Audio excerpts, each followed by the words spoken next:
Fala pessoal, nessa aula nós iremos discutir desidratação e fisiculturismo.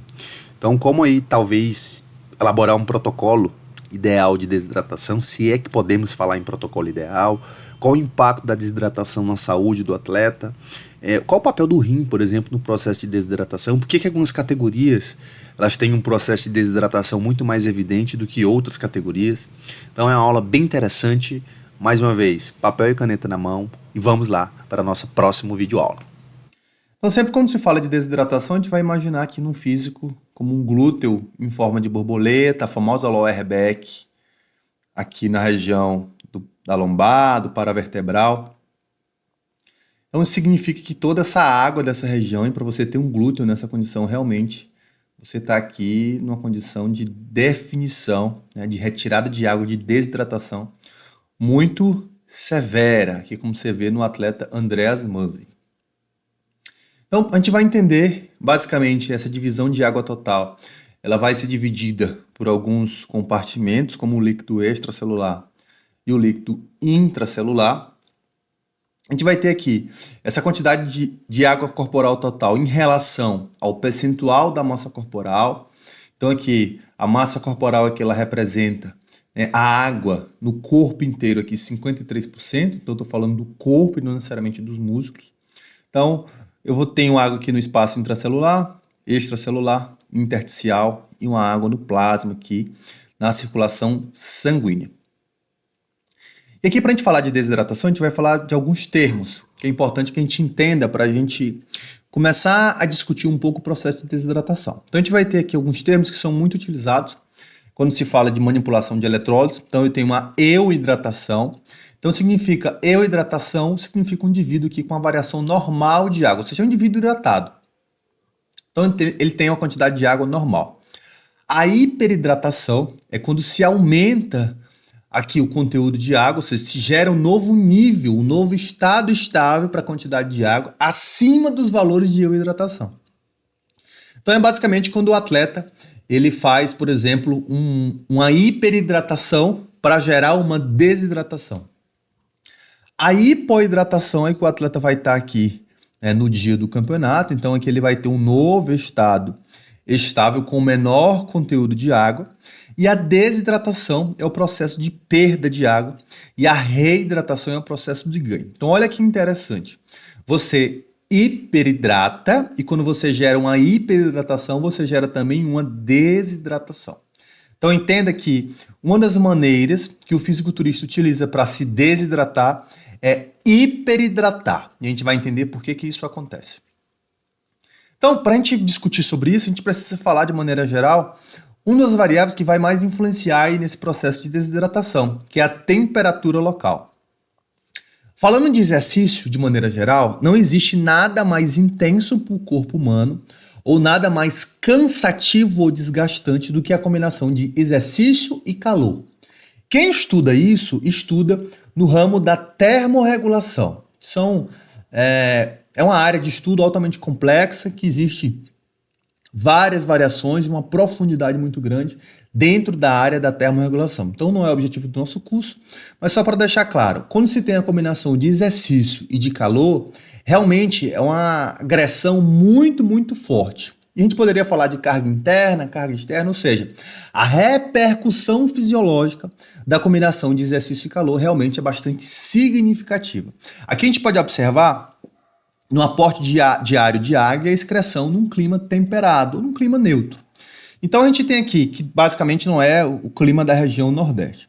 Então nós temos aqui as fontes, então os alimentos, os líquidos aqui entre a água, o metabolismo de maneira em geral, e eu tenho uma quantidade de água aqui.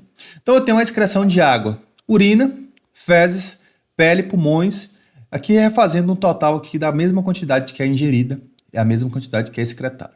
Aqui eu venho para a condição de calor. Então eu tenho a mesma ingesta em dias normais e eu tenho aqui a excreção. Então você começa a perceber o seguinte, que a quantidade total de excreção é o dobro ou quase o triplo do que acontece aqui, ó, num dia normal. Então, olha que curioso, a urina ela reduz drasticamente a sua concentração em ml. Aí você pode pensar, opa, Mas se o indivíduo está desidratado, como que ele perde menos água na urina se o valor total aumentou? Isso mesmo, olha que interessante. A urina, ela fica mais concentrada. Então, uma das variáveis que a gente usa para analisar o estado de desidratação é a cor da urina.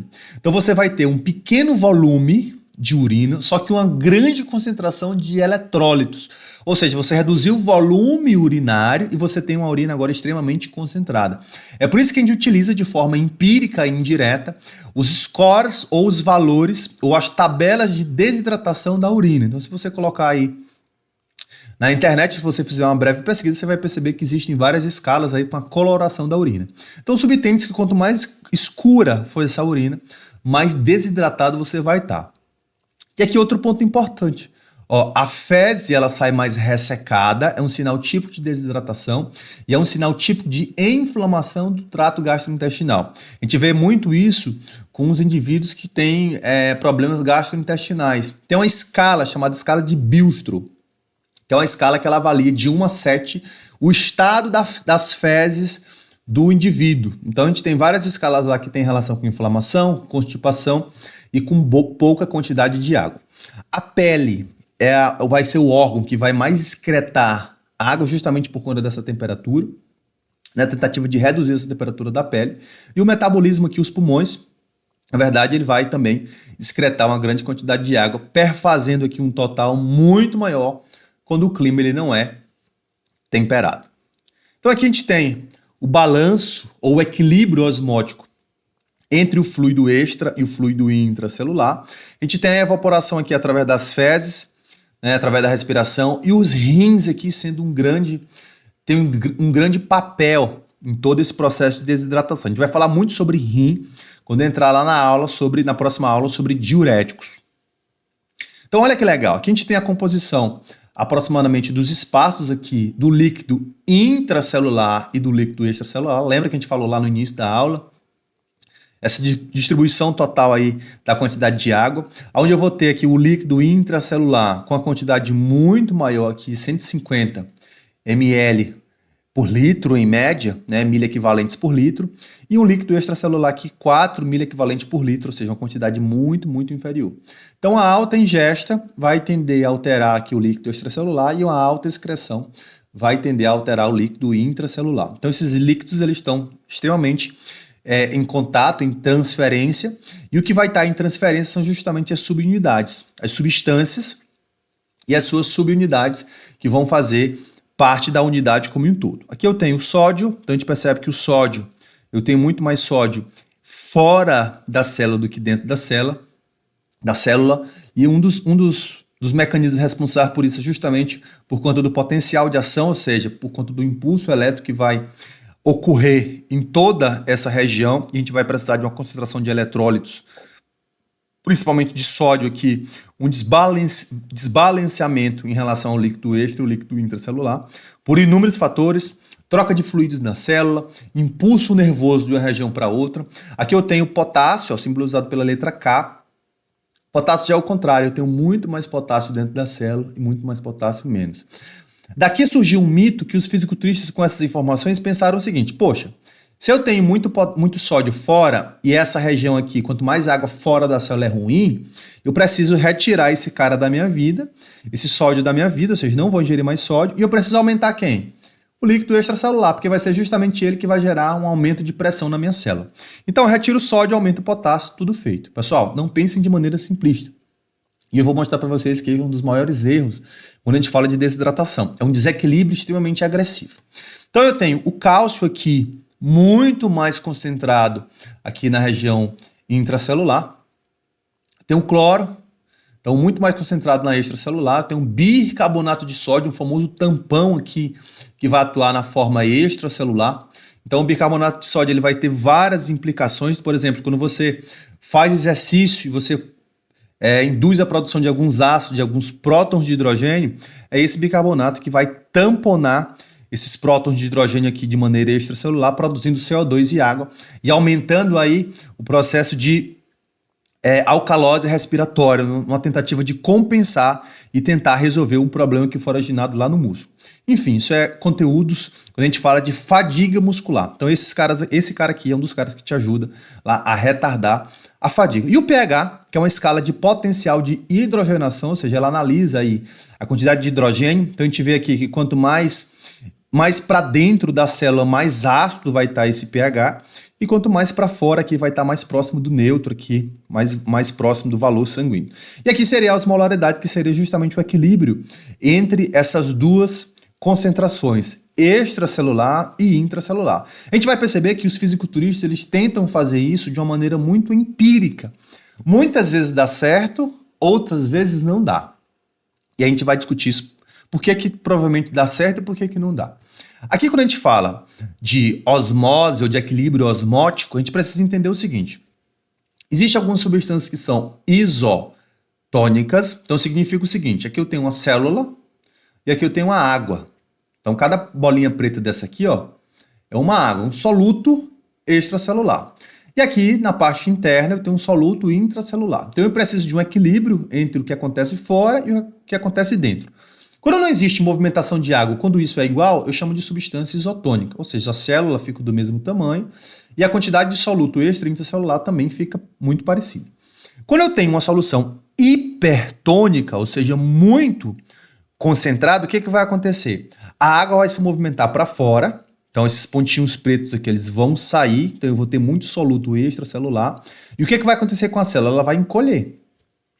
É mais ou menos isso que acontece quando a gente tem uma situação de físico flat, um músculo que não responde, um músculo que não fica muito legal. Então você percebe ali que a água saiu daquela região, mas a musculatura não está muito legal. Ou seja, o músculo parece que não teve um processo de glicogênese muito eficiente. E eu tenho o contrário. Eu tenho aqui uma água que movimenta para dentro da célula, nesse sentido. Só que quando se cria um aumento de pressão na parte interna por conta de movimentação de água, o que pode acontecer? A célula incha. E aqui a gente tem uma solução hipotônica, ou seja, a água entrou, ela arrastou aqui pressão, ela causou um aumento de pressão, a célula inchou, e aqui eu tenho uma grande dilatação na célula. Então eu tenho essas três situações, isotônica, hipertônica e hipotônica. Então muito fala aí de equilíbrio osmótico, ou de deslocamento de fluidos aí nas células, e pouco se entende justamente desses equilíbrios que eu preciso ter em algumas situações, essa situação, e em outras situações eu preciso ter essa situação. Então bora entender com mais detalhes. Um ponto importante nessa troca de fluidos intra e extracelular vai ser diretamente aqui no componente cardíaco. Então a gente vai perceber que boa parte dos diuréticos eles vão alterar diretamente a resistência periférica. E vai ser um dos problemas aqui dos bodybuilders. A gente vai ter muita resistência periférica, e isso vai terminar gerando uma grande hipertensão arterial. Então, por exemplo, a gente vai ter aqui a manipulação de sódio. Então, o sódio diretamente, ele vai alterar a volemia, o que altera o volume sanguíneo. Vou te dar um exemplo. Quando as pessoas elas têm queda de pressão nas academias, muitas vezes se dá glicose, como se a glicose fosse melhorar, né, aquele indivíduo numa situação de desfalecimento. Qual a maneira mais rápida e mais eficiente para se corrigir vertigem, tontura ou queda de pressão? Dá água para o paciente. Quando você dá água para o paciente ou para o aluno nessa condição, o que você faz? Você aumenta a volemia, você aumenta o volume sanguíneo. Então, consequentemente, o que vai acontecer com a resistência periférica? Ela vai se normalizar e eu vou ter um aumento aqui na pressão arterial. Então, a gente tem várias hipóteses aqui como que as manipulações lá feitas em sódio, na retirada da água e de fatores aqui humorais que vão gerar constrição. Por exemplo, ativação do mecanismo renina, angiotensina, aldosterona, quando eu tenho um desequilíbrio muito grande entre sódio e potássio por conta das manipulações dos bodybuilders. Por exemplo, quando se usa clenbuterol aí na semana final de competição, o clenbuterol, ele é um famoso beta-adrenérgico dilatador, ou seja, o que o clenbuterol faz com o vaso? O teu vaso está aqui, nessa condição, o clenbuterol faz isso, ó, ele gera uma vasodilatação. Aí o que acontece muitas vezes? Os atletas não fazem desmame de clenbuterol. Então, do mesmo jeito que você precisa fazer um desmame do recurso ergogênico, eu preciso também fazer um desmame de clenbuterol. Quando eu não faço um desmame de clenbuterol, o que possivelmente pode acontecer? O clenbuterol gera um relaxamento por conta de sequestro de cálcio lá no meu endotélio, então eu tenho um endotélio mais relaxado, o fluxo sanguíneo aumenta. Quando eu retiro o clenbuterol, o que acontece com o meu vaso? ele faz isso. Então eu tenho um quadro de hipertensão induzida pelo clenbuterol no seu pós-uso por conta de uma vasoconstrição periférica.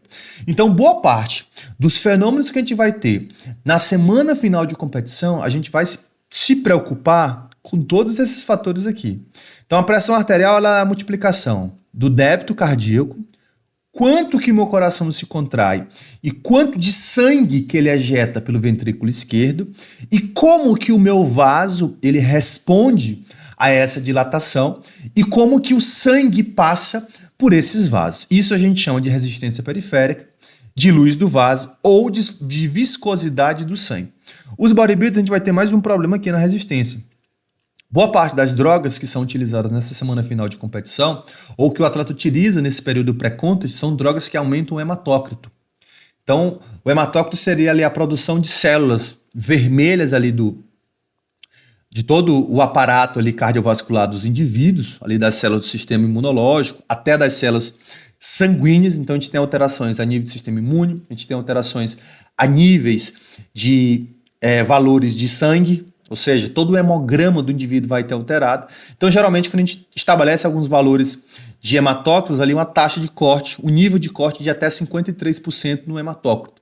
Então, subtende-se que acima desse valor, eu teria uma alta viscosidade do sangue, ou seja, eu teria um sangue muito grosso, muito viscoso, e aí se precisaria fazer uma coisa chamada sangria terapêutica, ou seja, retirar uma parte desse sangue e reduzir uma parte aí das substâncias que estão sendo utilizadas para tentar normalizar a pressão arterial. E essa é uma das razões por que a gente precisa aí estar constantemente, principalmente se você trabalha com fisiculturismo, fazer exames de forma periódica, porque tem algumas alterações que elas são silenciosas. Então a gente pode ter alterações aqui em fatores cardiovasculares por conta de substâncias utilizadas, então desde clenbuterol até drogas que alterem diretamente o meu hematócrito, isso ser diretamente silencioso. Então não pensem somente de maneira aguda, pensem também de maneira crônica. Na aula de rebote a gente vai voltar a falar desse quadro que é muito comum, quadros de hipertensão no pós-campeonato.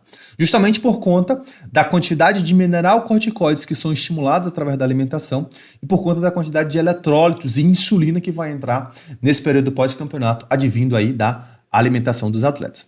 Aqui a gente tem um panorama geral da desidratação. Então, o alvo principal da desidratação vai ser o rim.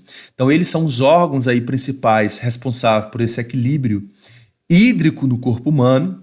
Então, a gente vai ter aqui, quando eu tenho uma alta ingestão de água, ou seja, quando eu aumento a ingestão de água, eu tenho queda da osmolaridade plasmática.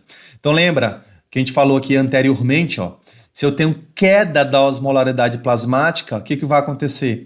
Eu vou ter aqui uma situação de movimentação de água, ou seja, eu vou induzir aí um quadro de alteração de osmolaridade plasmática por conta da alta ingesta de água. Essa alta ingesta de água, ela vai sinalizar lá a receptores lá a nível hipotalâmico, então são receptores que respondem principalmente por quantidade de líquido, então são osmorreceptores, são receptores responsáveis aí por essas flutuações na quantidade de água. Isso vai estimular uma redução na secreção de ADH, perdão. Então ADH significa hormônio antidiurético. Então o que significa antidiurese? Diurese eu sei que é a formação de urina, então eu vou aumentar ali a minha excreção de água através da urina. Então seria uma formação de urina. Então, antidiurético seria, eu vou evitar que eu jogue urina para fora, ou seja, eu vou evitar uma perca de água. Então, o ADH, ele vai aumentar aí em situações onde você não pode perder muita água, ou onde você vai tentar preservar a vida do indivíduo ao máximo. Nesse caso, se está entrando muita água, o que vai acontecer com esse hormônio? Ele vai ser inibido. Eu vou ter redução na secreção, ou seja, eu não preciso secretar ADH, porque justamente está entrando muita água e esse indivíduo ele não está com carência de água. Se eu tenho redução do ADH, eu vou ter menor permeabilidade das células renais à água, ou seja, eu vou ter menos água nessa região aqui, porque eu vou ter aqui menor redução da quantidade de ADH e a permeabilidade da água às células renais vai ser reduzidas. Isso reduz a absorção de água, ou seja, eu não preciso mais reabsorver água, essa água pode entrar e pode passar direto. Isso gera redução da osmolaridade da urina e aumento no débito urinário. Então é muito parecido com o que acontece com a mulher grávida, só que a mulher grávida é por outro mecanismo de compressão. Aqui no bodybuilder eu tenho um mecanismo fisiológico, então todo mundo que já passou por esse processo sabe que quando você faz uma hiperidratação ali nas primeiras semanas de competição, nas primeiras horas desse processo você parece uma mulher grávida. Toda hora você está indo ao banheiro. Então quando você começa a beber muita água, por que você começa a urinar muito? Porque você tem menor permeabilidade aqui da água às células renais. Essa menor permeabilidade vai gerar redução na absorção de água aqui. Então é como se a água passasse direto e isso aumentasse aqui o débito urinário. Consequentemente, se eu tenho menor redução da osmolaridade e aumento na formação da urina, eu vou ter maior sede e busca por água associado ao aumento da osmolaridade plasmática. Então a gente percebe aqui que é um efeito em cascata. Imagina o seguinte, imagina que a gente vai entrar numa situação extremamente extrema e aí você ouve essa situação aqui. Eu não uso sódio porque retém água. Pensa na seguinte situação. Você está indo lá para os Estados Unidos, você é um atleta, e aí teu avião ele apresenta um problema e ele cai em alto mar.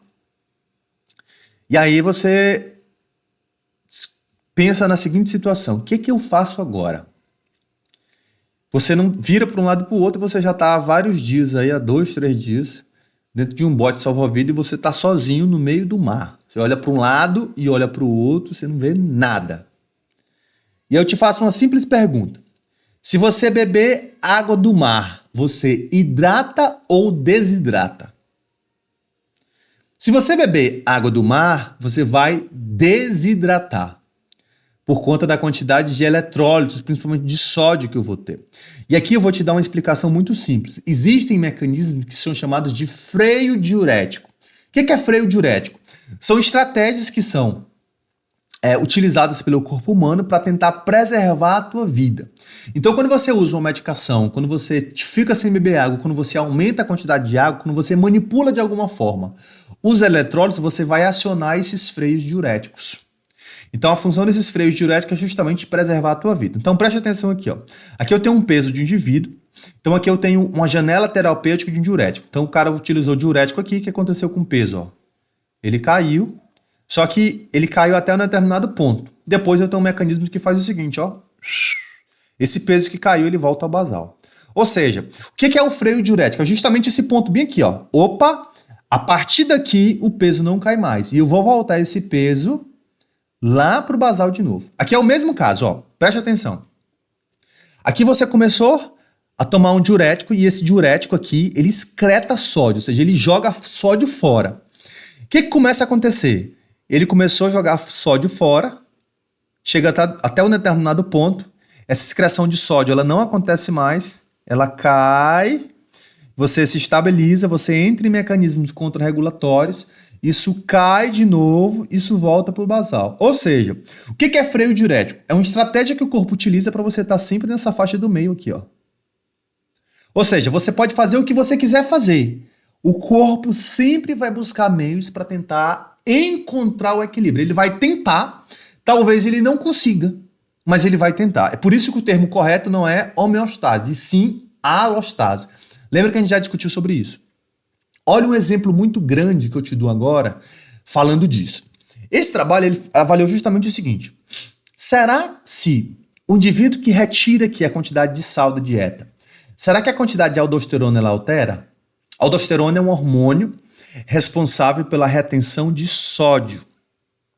Então, quanto mais aldosterona eu vou ter, mais sódio eu vou ter aqui armazenado no corpo humano. O ADH ele tem essa relação com água e a aldosterona, que é um hormônio, vai ter essa relação com o sódio. Então preste atenção. Os indivíduos fizeram o seguinte, eles fizeram 6 dias de experimento e eles começaram a fazer o seguinte, aqui eu tenho os níveis de sódio urinário, então os indivíduos começaram, no dia inicial aqui, analisaram a quantidade de sódio na urina e eles foram reduzindo a quantidade de sódio, ó. Então, reduziu aqui o sódio no primeiro dia 105, no segundo dia 59, no terceiro dia 9,9.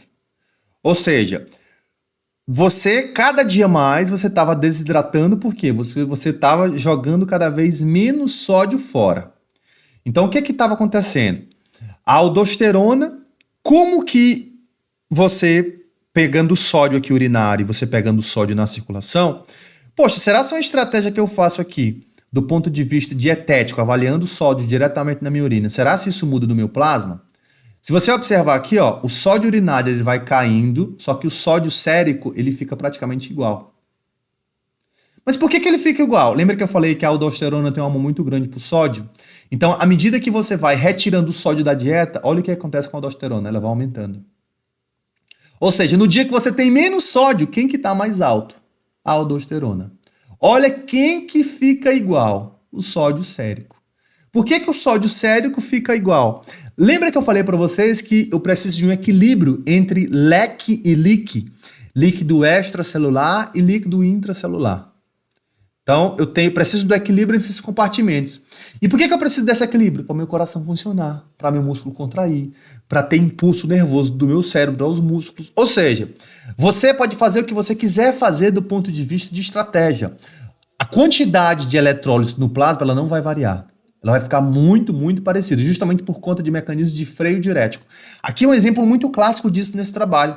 Os caras reduziram a quantidade de sódio e a quantidade de sódio no plasma ficou igual. Mas ficou igual por quê? Porque a aldosterona ela foi aumentando ao longo do tempo. E olha o que acontece muitas vezes no dia da competição. No dia da competição, às vezes, você vai reduzindo água, vai reduzindo sódio, e quem que vai aumentando possivelmente para compensar a quantidade de sódio plasmático?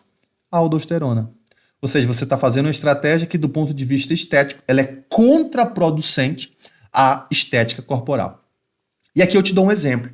O que, mais uma vez, eu não posso te dizer o que você tem que fazer. Eu posso te dizer o que você não pode fazer por hipótese alguma.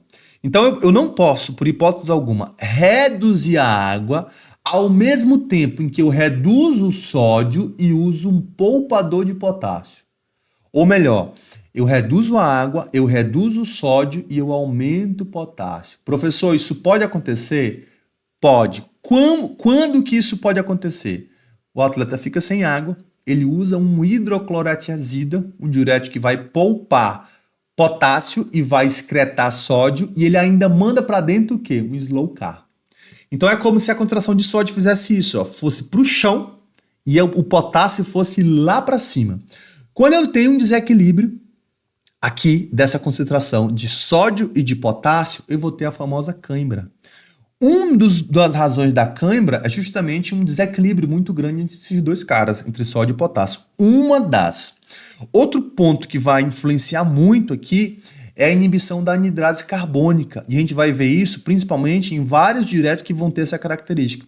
Então, a anidrase carbônica, lembra que eu falei lá quando a gente falou de características do que compõe o LIC e o LEC, e lá tem um bicarbonato de sódio.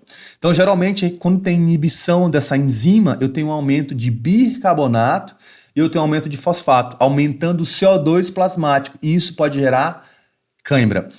Olha como, geralmente, os indivíduos eles não conseguem entender a fisiologia da coisa. A espirolactona é um diurético, geralmente conhecido como um antiandrogênico, é um diurético de ação hormonal. Então, esse diurético, para ele ter efeito, ele precisa ser utilizado cronicamente. Então, geralmente, a média aí que se coloca é se você começa a tomar a espirolactona hoje e continua tomando ao longo dos dias, ela só vai ter efeito 7 a 8 dias depois quando você começa a tomar. O que muitos atletas fazem? Eles tomam espirolactona aqui faltando 3, 4 dias para o campeonato. Ou seja, o diurético só vai ter efeito depois de 3 ou 4 dias da competição. Ou seja, não faz sentido eu utilizar um poupador de potássio, utilizar uma medicação que vai excretar sódio, um diurético que vai aumentar o potássio e ainda mais aumentar o potássio. Eu estou pedindo praticamente para ter uma parada cardiorrespiratória. Então, entendam que as coisas funcionam dentro de um equilíbrio. E eu sempre bato na tecla. Usem diurético, se forem utilizar ou se forem prescrever, o recomendado é que não se faça. Mas procurem utilizar diuréticos que não sejam tão potentes. A gente vai ter uma aula só sobre o diurético. Por exemplo, um diurético que talvez não seja tão potente, uma hidroclorotiazida. É um diurético que não é tão potente, você tem várias variações de dose. Ele é apenas um poupador de potássio, diferente da furosemida, por exemplo, que vai excretar tudo. Que vai excretar sódio, que vai excretar potássio. Então, assim, dificilmente Eu vi um atleta que utilizou altas doses de diurético e tem um físico muito legal. Geralmente essa relação ela é inversa. Os bons atletas, eles nem utilizam isso. E se utilizam isso, é na véspera da competição, faltando ali poucos dias, ou justamente para tentar enganar os mecanismos de freio diurético. Aqui a gente vai entrar num tópico muito interessante, que é o álcool etílico e a desidratação. De forma empírica, os bodybuilders já fazem isso há um bom tempo. Então existe algum respaldo aí na literatura. Existem algumas histórias também. Todo mundo conhece a história do Kevin Levrone, onde o Coleman bateu lá na porta do hotel dele e perguntou o que o Levrone fazia para subir com um físico muito seco e muito condicionado, né, quando ele subia em campeonatos com o Coleman. E aí o Coleman queria saber o segredo dele. E aí o Kevin Levrone abriu a porta do hotel, o Coleman entrou, ele deu umas batatas lá pro Coleman comer, pediu pro Coleman sentar e botou um copo de uísque pro Coleman beber. E aí o Coleman conta que no outro dia estava com os músculos extremamente cheios, uma glicogênese absurda e extremamente seco, ou seja, um nível de condicionamento extremamente absurdo. Então, a gente vai entender como que o álcool funciona nesse processo de desidratação. Então, o que é ADH? A gente já comentou que é um hormônio antidiurético, é um hormônio que é liberado aqui pela neurohipófise ou hipófise posterior. Então, a hipófise, eu tenho uma anterior, que vai secretar a maior parte dos hormônios, e eu tenho a posterior, que vai secretar principalmente a ocitocina ou ADH. Esse ADH ele vai ter uma ação muito grande sobre os rins, e aí já te adianto que a gente vai discutir na próxima aula, os diuréticos todos, eles vão atuar sobre o rim. Lembra que eu falei para vocês que não existe nenhum órgão mais preocupante nos fisiculturistas do que o rim. O rim são os órgãos mais preocupantes porque rim não se regenera, néfron não se regenera. Então, boa parte dessas manipulações que a gente faz com diurético, com manipulações de eletrólitos ou até com quantidade de águas, o rim ele termina sofrendo muito nesse processo. Então, é uma preocupação adicional que a gente precisa ter com os fisiculturistas com esse órgão. Então, o ADH, em situações onde eu tenho perca de água, ele vai aumentar para fazer justamente o quê? Olha, o Joãozinho aqui, ele tá vomitando, tá com diarreia, ele se cortou, ele pegou um tiro, ele se cortou e tem um sangramento muito grande, está perdendo muita água aqui no plasma, então o que eu vou fazer? Eu vou aumentar esse ADH e fazer com que esse rapaz fique retido e ele não perca água. Em outras situações, como o álcool, por exemplo, ele vai inibir a ação do ADH. Então a gente tem algumas razões aí. Por que seria interessante o álcool inibir a ação do ADH? Do mesmo jeito que quando você ingere muita água, o aumento na quantidade de água vai inibir a liberação de ADH, vai reduzir a liberação de ADH. Então aqui a gente tem uma razão de 1 grama de álcool ingerido para 10 gramas de água eliminada. Então aqui a gente coloca em gramas para tentar equalizar, mas a gente sabe que a unidade de medida não seria gramas, porque a gente está falando de ml, mas existe uma razão aqui de cada grama de álcool ingerida, a gente tem aqui uma média de 10 gramas de água eliminada, ou seja, o álcool realmente é uma substância diurética. Só que a gente vai tomar cuidado com essa informação, porque não é... o professor Thiago falou que o álcool ele é diurético e 1 grama de álcool elimina 10 de água, então se eu tomar 10 gramas de álcool eu vou eliminar 100 de água. Não é relação tão simples assim. Tudo isso vai levar em consideração o quê? A unidade de medida, então aqui vamos assumir um copo, uma quantidade de água 100%, e vamos assumir aqui que a grama por álcool por a cada 100 ml, então 100 ml seria 100% aqui. Então aqui uma dose aqui, um copo, por exemplo, de 75 ml de gin, de rum ou de uísque, eu vou ter aproximadamente aí 31,7 de álcool. Fazendo essa relação, eu vou ter aqui uma perda, de água na urina de 238 ml, e um ganho de água negativo, ou seja, eu vou desidratar por conta justamente dessa quantidade. Mas lembrando que esse mecanismo, até ele ser convertido no freio diurético, ou seja, até isso se inverter e eu começar a armazenar água por conta de mecanismos contrarregulatórios, a gente vai ter uma média aí entre 6 e 8 horas. Então grave bem essa informação. Entre 6 e 8 horas eu tenho essa alteração aí desses mecanismos do freio diurético. Ou seja, pensando na prática, se eu quisesse utilizar o álcool como uma estratégia de desidratação, há quanto tempo antes eu iria utilizar o álcool do campeonato?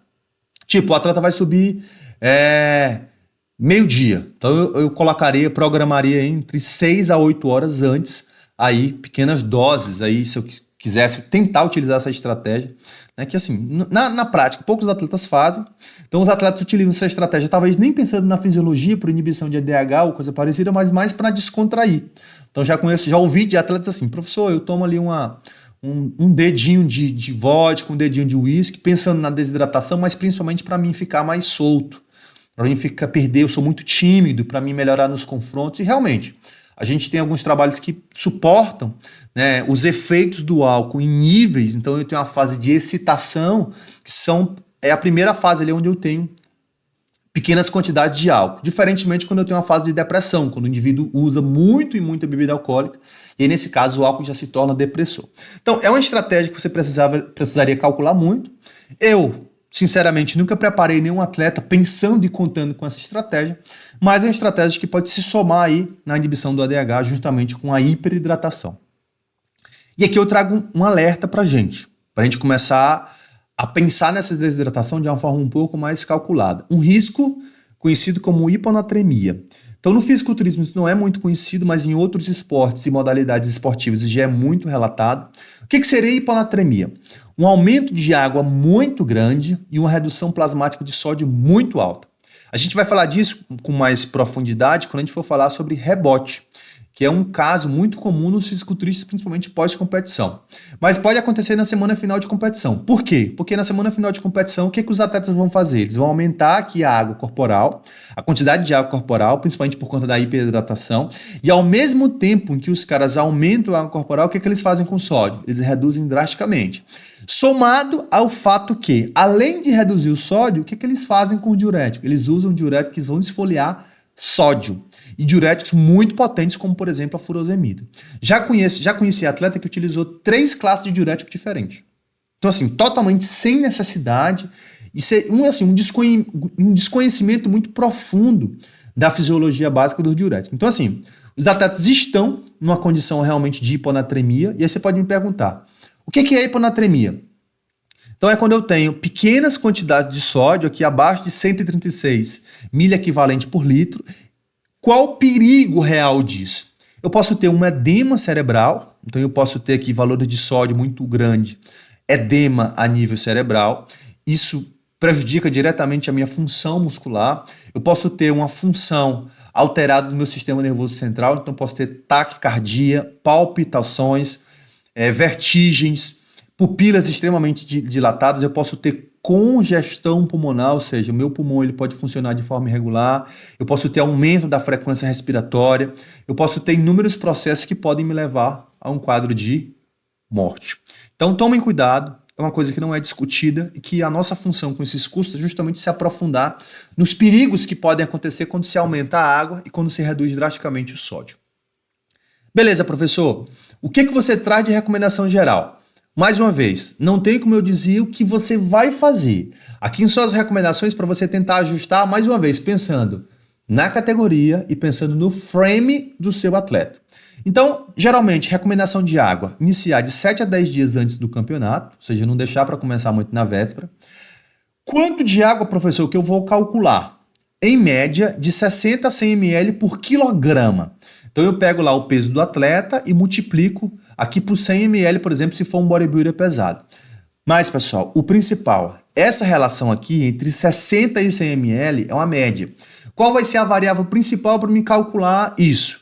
Vai ser a base de consumo habitual. Então, por exemplo, eu tenho um fisiculturista que o indivíduo não consome nem 5 litros por dia de água.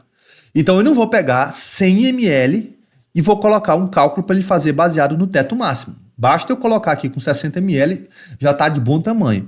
Uma menina biquíni que pesa aí 50 quilos, eu não vou calcular 100 ml por quilograma de peso. Eu já vi preparador, por incrível que pareça, preparando biquíni com 15 litros de água. Se eu tivesse um poder na caneta de mandar prender um treinador desse, eu mandaria prender. Porque praticamente isso é um crime do ponto de vista da fisiologia. É um crime você fazer isso. Mas, professor, por que é um crime? Pega a massa corporal da menina e multiplica pela quantidade de água que a menina está ingerindo. Eu não digo nem que seria um crime, mas eu digo que seria totalmente desnecessário. Tipo, se eu posso fazer uma estratégia que o meu atleta não vai sofrer, no final das contas ele vai ter o mesmo resultado, por que ele passa por isso? Não faz sentido. Então, se eu entendo que existe essa relação de 60 para 100 ml por quilograma de peso, mas a variável principal vai ser o consumo habitual, eu vou usar isso como referência. Então, por exemplo, eu tenho um atleta que diariamente, ou seja, fora de competição, ele já bebe 6 litros de água. Um exemplo. Nesse caso, eu já vou jogar no teto superior, porque é um cara pesado, um atleta de 100 quilos, um bodybuilder.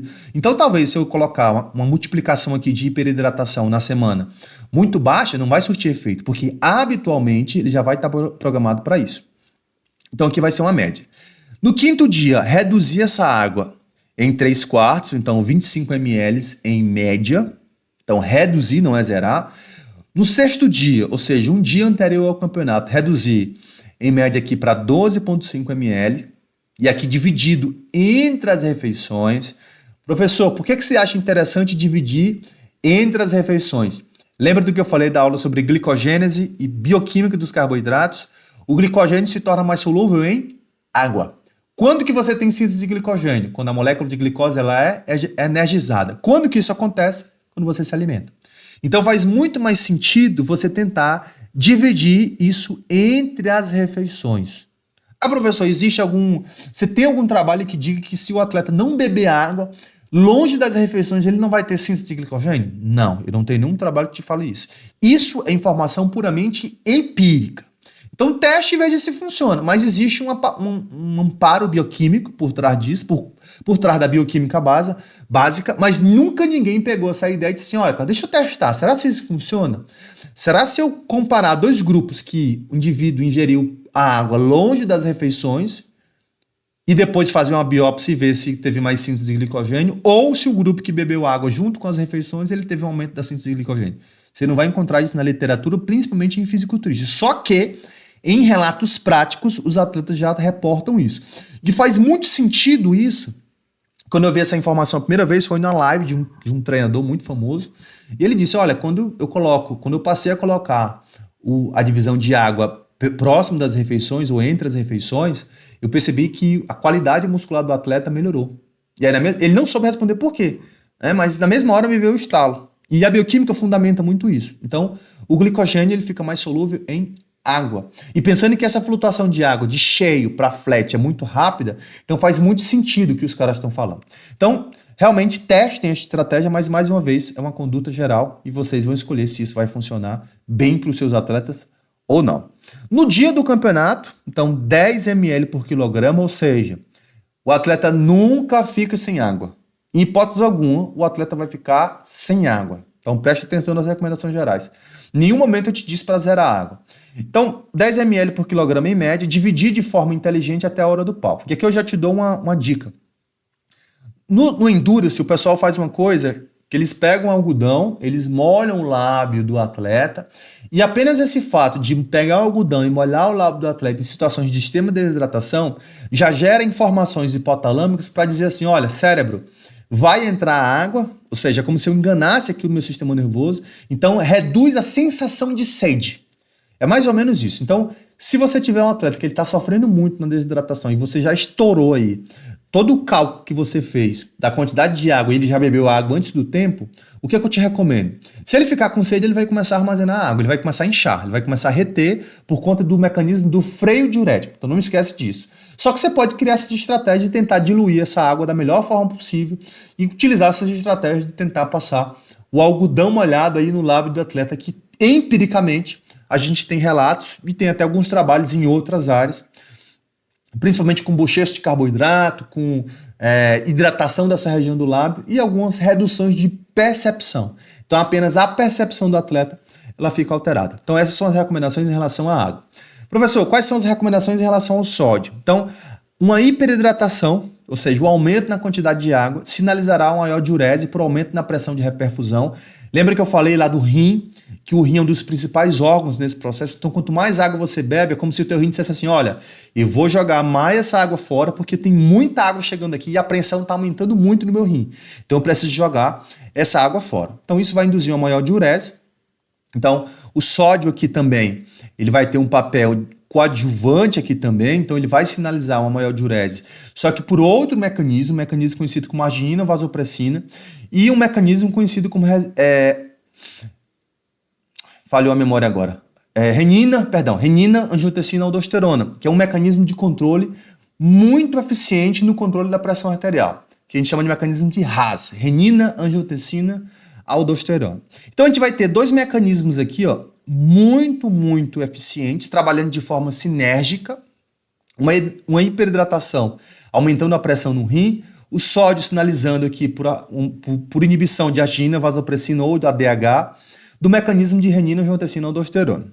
Então, eu vou ter também uma maior absorção de carboidratos aqui no trato gastrointestinal, por conta de quem? Do sódio. Então, lembra que o transportador é sódio dependente, ou seja, ele depende de sódio. Por isso, não tirem o sódio da semana final de competição. Não existe carb-up sem sódio, não existe carb-up sem água. Em dia de carb-up, reduzir, não tirar o sódio de 1 para 10 do que está acostumado a usar no seu dia a dia. Então, preste atenção. Sempre a referência vai ser o que você faz no dia a dia. Então, eu preciso criar um contraste baseado no que é feito de forma habitual. Evite fazer bomba de sódio. O que é bomba de sódio? Bomba de sódio os atletas fazem, você vai ver lá no backstage, no fisiculturismo, os caras vão estar comendo salgadinho, eles vão estar comendo petisco, ou seja, de maneira geral, eles vão comer alimentos que contêm uma alta quantidade de sódio. Vão comer de 2 a 3 pizzas, justamente tanto por conta do carboidrato como por conta do sódio. Já vi atleta que arrocha sal na alimentação para tentar aumentar essa volemia, essa volumização celular. E aqui eu vou trazer para vocês, tomem cuidado com essas estratégias. Porque se você levar à risca o que eu estou dizendo aqui, em nenhum momento foi zerado sódio na preparação. Então, se você não ficou com sódio baixo ou zerado em nenhum momento, essa bomba de sódio aqui, ela vai te atrapalhar. Beleza, professor, sempre que eu faço a bomba de sódio, o meu físico responde muito bem. E aí, mais uma vez, realmente vai ter pessoas que vão ter uma sensibilidade maior, então lembre, não é que vão responder diferente, mas a sensibilidade vão ser maior e elas vão conseguir gerar aí alterações a nível osmótico do ponto de vista intracelular por conta dessas flutuações de sódio. Então, o que é que eu te recomendo? Faz isso pré-palco, ou seja, faz isso horas antes de você ir para a competição. Porque se você fizer muito antes, a chance de você reter é muito grande. Então, por exemplo, se você for um atleta aí, que você está com chance, você sabe que você vai disputar o overall, poxa, professor, como que alguém sabe que você vai disputar o overall? Vou te dar o seguinte exemplo. Você entra na categoria lá bodybuilder júnior, por exemplo, e não tem ninguém para competir com você. Então, você automaticamente, se você é campeão da júnior, você pode disputar o overall. Beleza, mas imagina o seguinte, que você vai disputar uma categoria lá no bodybuilder e o cara que vai disputar contigo, o cara é muito fraco. Tu já percebe no físico do cara que ele não vai ganhar de ti. Mas a diferença tá muito grande. Tipo assim, você não precisa ser apto para saber que aquele cara não ganha de ti. Então você já vai para a categoria mais tranquilo. Então vai para a categoria sem fazer nada. Quando você sair da categoria, que você for para disputa do overall, geralmente existe um certo tempo aí, você vai passar por todas as categorias, depois você vai ter todas as premiações, para depois você disputar o overall, nesse momento faz a bomba de sódio. Porque em um curto período de tempo, não dá tempo você embaçar, mas em um curto período de tempo você consegue melhorar o teu físico consideravelmente se você for altamente responsivo a essa estratégia.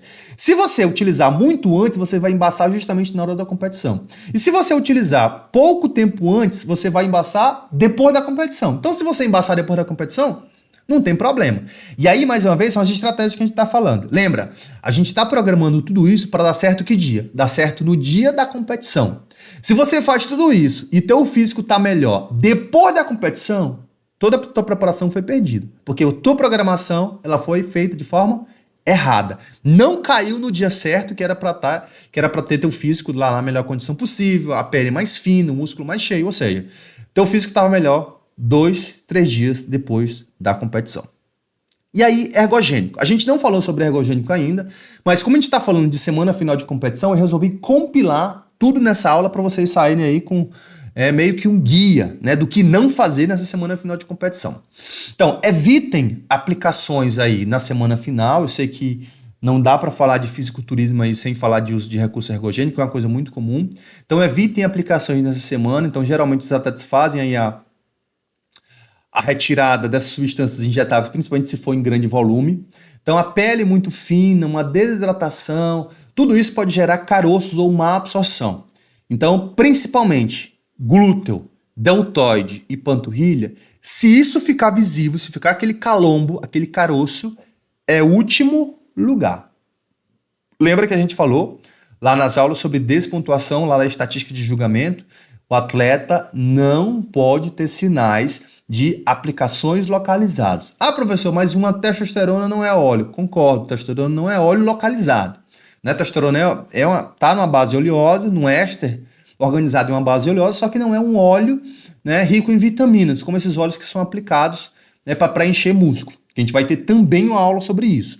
Mas qual que é o problema aqui? Por conta da má absorção, a gente tem um problema estético. Então, independente se é testosterona, independente se é óleo, ficou o caroço, o atleta vai ser despontuado. Não há necessidade de retirar a testosterona, então mesmo muito tempo antes do campeonato, principalmente os de meia vida longa. Então entenda, você pode programar aqui para na última semana final de competição você não utilizar, ou se você for utilizar, utilize em locais aí que a sunga cobre, que não vai ficar visível, que não vai ficar à mostra, enfim. Não corram risco de forma desnecessárias. Por que eu digo que não há necessidade de retirar? Porque você vai precisar continuar utilizando essa testosterona no pós-campeonato, e aqui a gente já começa a falar do rebote. Então, um dos problemas do rebote é toda a retirada dos produtos que você vinha utilizando. Então, mesmo no pós-campeonato, você vai começar a fazer desmame das drogas, caso você não vai mais competir. Desmame de diurético, desmame de testosterona. Então, nesse caso, não há necessidade de retirar a testosterona, somente tentar fazer de uma forma aí, ou tentar utilizar em locais aonde isso não fique visível, por conta dessa semana final de competição ser uma semana muito delicada. Dê preferência por drogas orais na semana final de competição, e principalmente drogas que tenham um cunho estético aí um pouco maior. A gente vai falar disso com mais propriedade lá na aula sobre esteroide anabolizante. Então, estanozolol, oxandrolona. Alotertin, por muito tempo foi uma droga muito utilizada no meio do bodybuilder. A característica do alotertin, ele tem uma capacidade, principalmente no rendimento de força. Então, os atletas que utilizam alotertin, do ponto de vista estético, você não tem nenhum benefício. Qual que é o benefício do alotertin? Atletas que estão extremamente debilitados, eles conseguem manter um nível de treinabilidade muito bom na semana final de competição.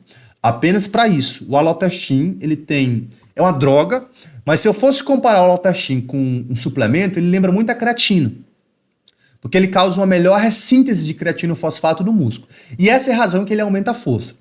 Evite utilizar drogas como hemogenin ou insulina no carb-up se você não tem histórico da resposta. Ou seja, não utilizem nada que você nunca utilizou antes, não deixe para testar na semana final de competição.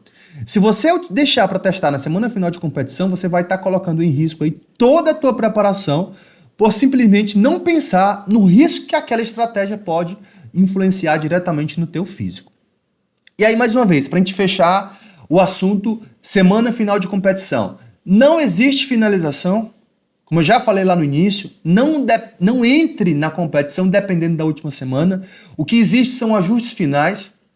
Se atente à digestão e evacuação do seu atleta. Então lembrem, nessa semana os atletas vão estar desidratados, vão ter muita proteína e vão ter fibra. Então a combinação de desidratação, proteína e fibra trava trato gastrointestinal. Verifique se o atleta está tendo diarreia. Então se tiver diarreia, é hora de tentar rever algumas estratégias. Isso pode deslocar aí o equilíbrio hídrico e influenciar diretamente na estética do atleta. E verifique se o atleta está dormindo bem nessa semana final. Então essa semana final é mais ou menos assim, você tem que chegar nela sabendo que você já fez todo o trabalho duro que você tinha feito na preparação, e a semana final você vai chegar nela o mais tranquilo possível.